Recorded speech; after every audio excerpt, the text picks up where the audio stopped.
What happens if a witch is turned into a vampire?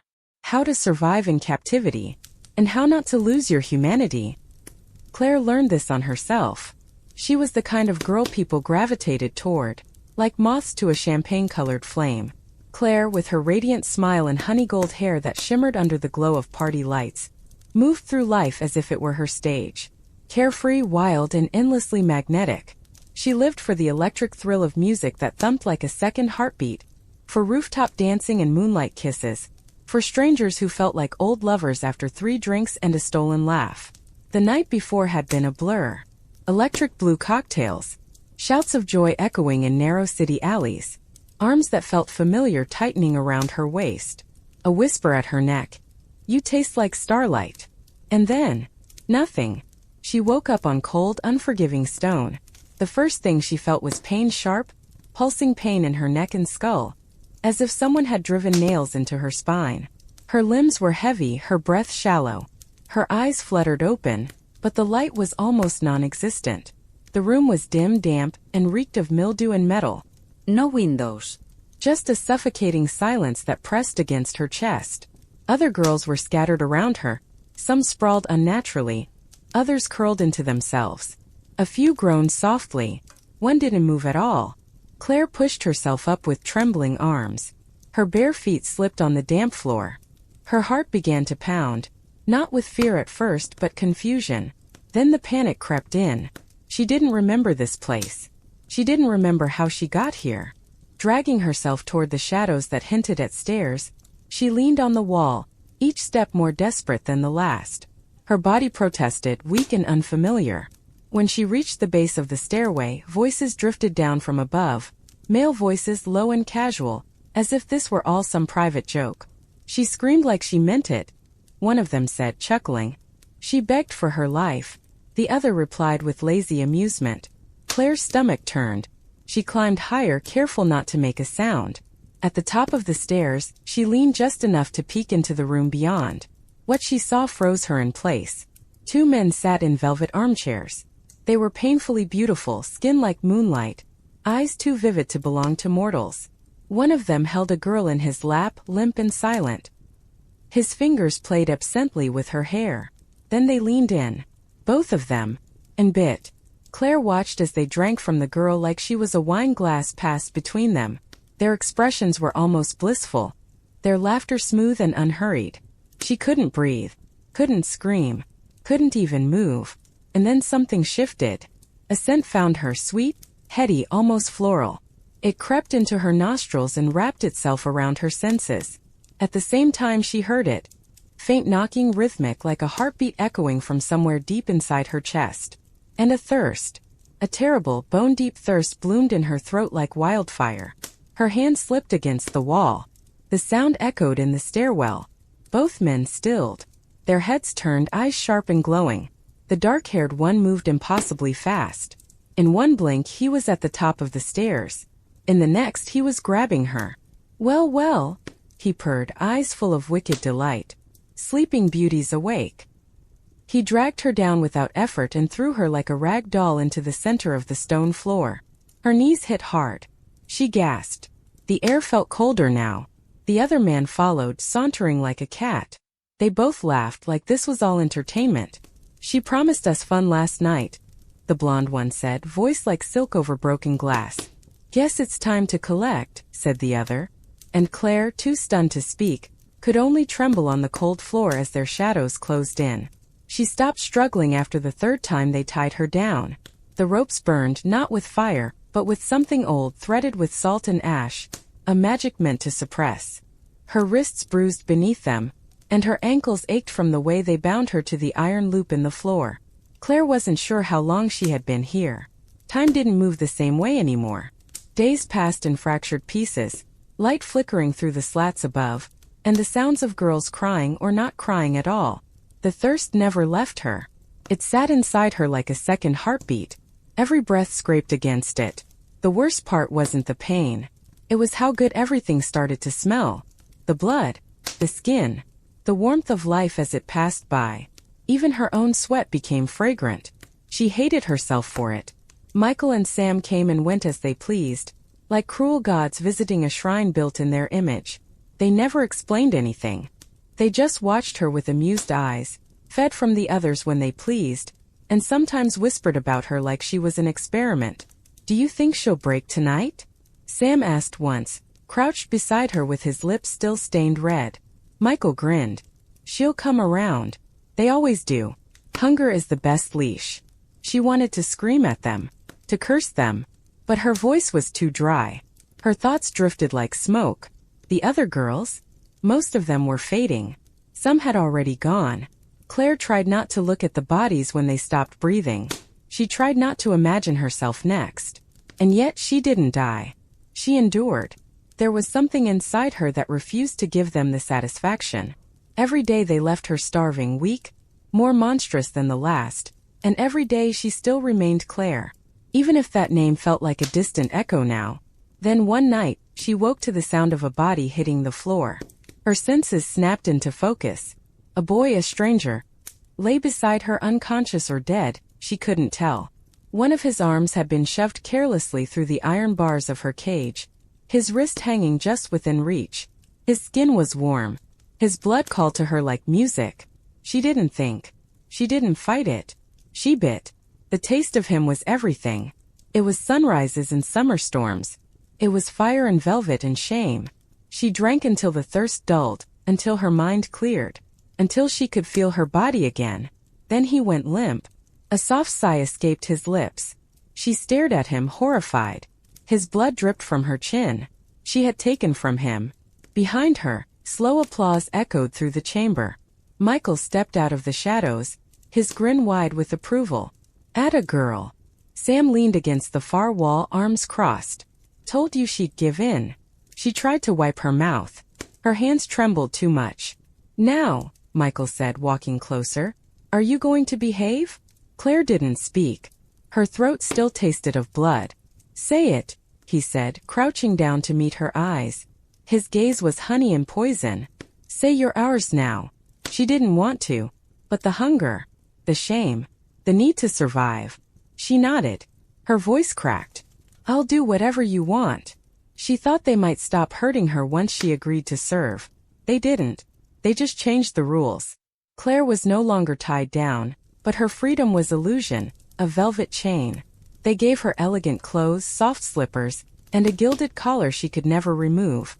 She was allowed to walk the upper floors now, to pour them wine she would never taste, to clean the blood from the velvet chairs and wash the bodies they left behind in the cellar. Sam said it made her useful. Michael said it made her theirs. She didn't sleep anymore. Not really. Her dreams were broken shards of memory. Sunlight on her skin, her friends' laughter, dancing barefoot on rooftops. She would wake up each time gasping, reaching for a life she could no longer touch. The thirst never left. It simmered beneath the surface, even when her stomach felt full. She hated how strong she felt after feeding, how the world sharpened into color, how fast she could move, how easily she could hear the heartbeat of a person through stone walls. He watched her too, smiling when she thought she was being clever, always a breath away from seeing too much. The hunger had become part of her, but so had the guilt. She fed when she had to, but each time it carved something out of her. Her heart felt full of holes. Her reflection didn't show in mirrors anymore. But if it had, she wasn't sure she'd recognize the girl looking back. And still, something inside her refused to die.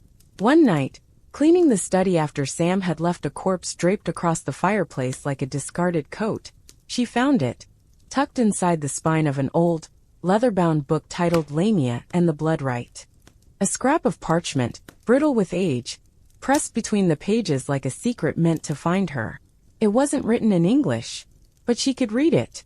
Some part of her, some new part, understood the language as though it had been etched into her bones. A curse is still a spell, turned in on itself. To unmake the blood bond, the heart must remember what it was before it was broken. The words pulsed on the page. They made her hands sweat. Her pulse, or what passed for one now, quickened. There were drawings too. Symbols burned in salt and silver. Rituals under moonlight. The ashes of a predator's fawn ground into powder and mixed with the blood of the newly turned. Her hands trembled as she tucked the page into the sleeve of her gown. She didn't know what it meant yet. Later that night, as she curled on the floor beside Michael's chair, pretending to doze as he ran cold fingers through her hair, she heard it again. The whisper. It wasn't a voice exactly, more like a breath in her ear. A scent. A memory. A wordless reminder. You are not theirs. She didn't move, didn't speak, but her eyes opened slowly in the dark, and for the first time in weeks she smiled. She started pretending she was human again. Not out loud, never in front of them, but in her mind where they couldn't reach. Every time Michael kissed her wrist or Sam ordered her to kneel, she retreated into a place they didn't know existed. She pictured her old apartment. The chipped coffee mug with the constellation print. The half-dead cactus on her windowsill. The way sunlight felt on her bare legs when she walked through the park in summer. She clung to those images like charms. Like armor. They couldn't erase all of her. At least not yet. That night, she went out to feed again. Michael insisted on taking her himself this time. Said Sam was getting too attached. They walked through the city like lovers cloaked in glamours and leather. His arm draped over her shoulder like a leash. Claire played her part well. She laughed at his jokes. Let him brush her hair back like she was a prized possession instead of a prisoner. But inside, she was hunting for something else. Here. Michael sneered, lips curling. Smells like rotting herbs and desperation. But Claire smiled. I like it. She stepped inside without waiting for permission. The shop was dim, cluttered, full of shadows that seemed to watch her. An old woman sat behind the counter. Eyes pale as smoke, skin creased like aged parchment. She didn't flinch when Claire entered. Didn't blink when Michael followed. The woman's eyes settled on Claire like she could see through her. Past the collar. Into the thing she was becoming. Looking for anything in particular? The woman asked. Voice dry and brittle like fallen leaves. Claire opened her mouth. But Michael spoke first. Just browsing, he said. We'll be quick. The woman didn't even look at him. Her eyes stayed locked on Claire's. Then, without a word, she slid a tiny vial across the counter. No label. Just a thick, dark liquid that shimmered in the low light. Take it, she whispered. You'll know when. Claire reached out, fingers trembling slightly. Their hands brushed. And in that second, something passed between them. A flicker of warmth, like a candle lit in the back of her mind. A promise. Michael snatched the vial from her hand. What is it? He asked. Oil for nightmares, the woman said, smiling just a little too wide. He laughed and pocketed it without another word, dragging Claire back into the night. But Claire didn't mind, because she hadn't needed to take the vial. She'd already stolen what mattered. A single drop pressed to her fingertip during the exchange. It pulsed now against her skin like a heartbeat. Later that night, she dipped it onto the torn edge of the parchment page she'd hidden in her mattress. The symbols shimmered, shifted, rearranged themselves. And in the blood-written language she was only just beginning to understand, they spelled out her first weapon. You must die before you can live again. Claire stood alone in the mirrorless bathroom, staring at her reflection in the polished tile. Her chest didn't rise. Her heart didn't beat. But she didn't feel dead. She felt awake. The parchment's message echoed in her mind. You must die before you can live again. Was this what it meant? This empty stillness in her body? Or was this only the first layer of death? A prelude to something darker? She pressed the bloody fingertip, still stained with the witch's oil, against the rune she'd scratched into the stone beneath her bed. Her blood shimmered as it touched the mark, and for a moment, the floor beneath her feet shifted, like the world tilted slightly off axis. Whispers bloomed in her ears. Not voices, not words, just emotion, rage, grief, fury bound in shadow. Magic. Her magic. It was buried deep inside her, coiled and knotted like old rope, dulled by the bite that had turned her but not erased. She understood something then. When Michael and Sam turned her, they didn't just feed on her, they tried to bind her. But something had gone wrong. She wasn't like the others. She still had something they hadn't noticed, something they hadn't stolen. Witch blood. It had been dormant for years, passed down through forgotten grandmothers and sleepwalking ancestors, but it lived in her now, fed by hunger, woken by death. Her transformation hadn't killed her magic. It had merged with it. She wasn't just a vampire.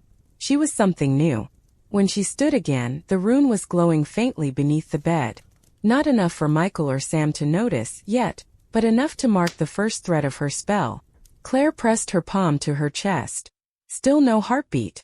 But for the first time that didn't scare her. She was going to use it. She was going to fake her death. And when they thought she was gone, she would rise. She began to starve on purpose. Not all at once. Just enough to make her skin paler, her eyes duller, her movements slower. Enough to draw Sam's attention without alarming Michael. It was a delicate balance. Too weak and they'd assume she was breaking. Too strong and they'd tighten their leash. She needed them to believe she was fading. She needed them to want to let her go. "I'm tired," she said one evening, curled up in the corner of the library where Sam sometimes let her rest. "I don't think I'm strong enough anymore." Sam tilted his head, studying her like a puzzle half solved. He traced her jaw with one finger. "You fed 2 nights ago." She nodded weakly. It didn't help. He didn't speak for a while. Then he crouched beside her, eyes burning softly in the dim candlelight. "Are you trying to make me feel sorry for you, Claire?" She looked up at him and for the first time didn't flinch. "No," she whispered. "I just want it to end." The lie came so easily now. That night, she returned to her room and added another drop of blood to the rune under her bed. The glow deepened, pulsing with silent promise. Her magic was growing stronger, fed by each choice, each lie, each ounce of control she stole back from them. Death wasn't an ending.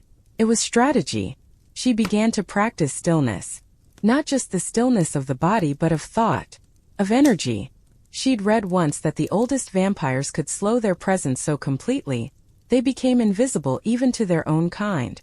She wasn't sure if it was myth, but she would learn. She stopped feeding. Let her skin cool. Let her breath disappear again. Michael noticed next. "Why do you look like a corpse?" he snapped, yanking her up by the wrist.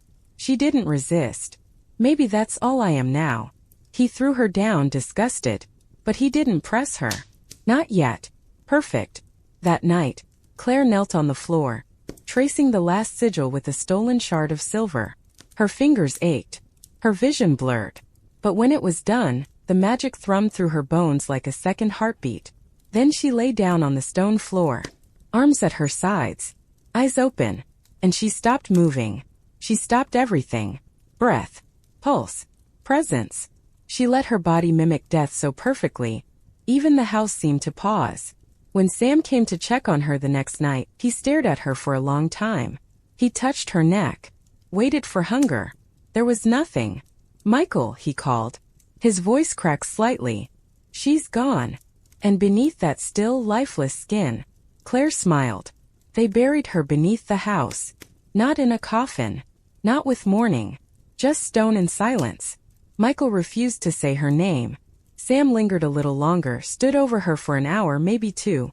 Claire could feel him above her, shifting his weight, murmuring things she couldn't quite catch. She didn't flinch. Didn't twitch. She had perfected the art of death, and now she wore it like armor. They thought she was gone. They thought the hunger had taken her. But it hadn't. She had taken it.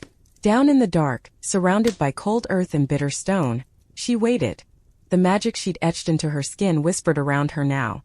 Sigils hidden beneath her fingernails, symbols drawn in ash along her ribs, a spell coiled inside her like a serpent made of bone and fire. She wasn't just still. She was becoming. She dreamed, but they weren't her dreams. She saw through ancient eyes. Women with iron blades and salt on their tongues. Witches who fed on stars. Vampires who remembered the sun. She saw blood rites woven into lullabies and curses whispered through silk veils. One dream stayed with her. A woman standing in a field of bones laughing. Her mouth was stained red. Her eyes were exactly like Claire's. And she said, "You are not damned, little witch. You are sharpened." When Claire opened her eyes, 3 nights had passed. No one came. The hunger gnawed at her, but she did not answer it. She whispered the words from the parchment, words meant to unbind her, to sever the blood chains Michael and Sam had forced into her when they turned her. She screamed through clenched teeth. The ground cracked. The magic snapped. Felt like drowning, like being ripped from one world and spat into another.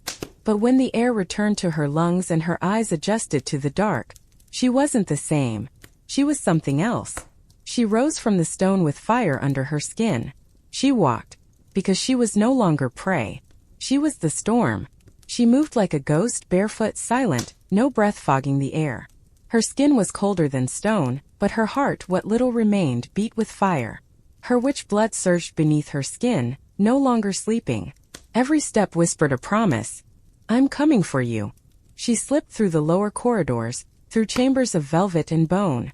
She passed cages holding what remained of the other girls, some barely conscious, some no longer human at all.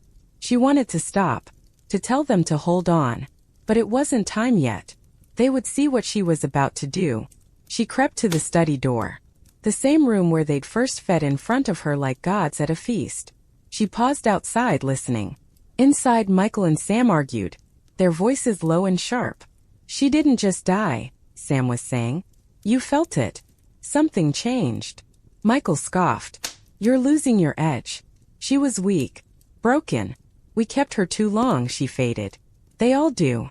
I'm telling you, it didn't feel like the others. A pause. Then Michael, quieter. Even if you're right, what would you do about it? Claire smiled. That was the first good question he'd ever asked. She pressed her hand against the door. Whispered a single word, one of the older ones. The sigil beneath her fingernail pulsed in answer. The lock crumbled to ash. The door swung open. They both turned. And for the first time she saw it, fear. Flickering behind their perfect eyes like a candle's last breath. Michael recovered first. Claire? But she was already moving. The air exploded. Michael flew back across the room, slamming into the bookcase with a crunch. Sam snarled and lunged, but Claire caught him mid-air. Her fingers wrapped around his throat like iron. I died, she said, voice low and terrible. And you should have let me stay dead. She slammed him into the floor so hard the wood cracked. Michael was up, blood smeared across his mouth, fangs bared. You ungrateful little. Claire raised her hand. The sigil on her palm glowed red-hot. He didn't finish the sentence. The spell hit him like a wave. It wasn't fire. It wasn't ice. It was everything he'd taken. His own magic turned inward. The spell of the blood bond twisted back against him. Michael screamed. Sam staggered up behind her. She turned. This time she didn't speak. She moved. And he wasn't fast enough. Her hand drove into his chest, claws of silver light bursting from her fingers, slicing through his ribs. She tore his heart out before he could blink. It turned to ash in her palm. Sam crumpled. Michael crawled to her feet, gasping, burning from within. She knelt beside him, touched his face. You should have known, she whispered. You were never the predator. Just the first meal. Then she kissed his forehead and let the fire take him. The house was silent. The kind of silence that comes after the storm. The aftermath hush when the screaming has stopped, when the walls no longer echo with pain. Claire stood in the center of the study, surrounded by smoke and bone dust. The air shimmered with magic unraveling. She had done it. She wiped her mouth with the back of her hand. Blood, not hers, smeared across her skin like war paint. Her fingers shook. She didn't feel triumphant. She didn't feel anything at all. Until she heard the breathing. Soft, rapid, scared. The girls. They had heard the screaming. Maybe they hoped for rescue. Maybe they feared another punishment. Claire moved. She knelt beside the first cage. A girl, maybe 16, was curled into herself, arms wrapped tight around shaking knees. You're free, Claire whispered. The girl didn't answer. She touched her shoulder, gentle, slow. You're not theirs anymore. They're gone. The girl looked up. What are you? The girl whispered. Claire stood. The question echoed through her.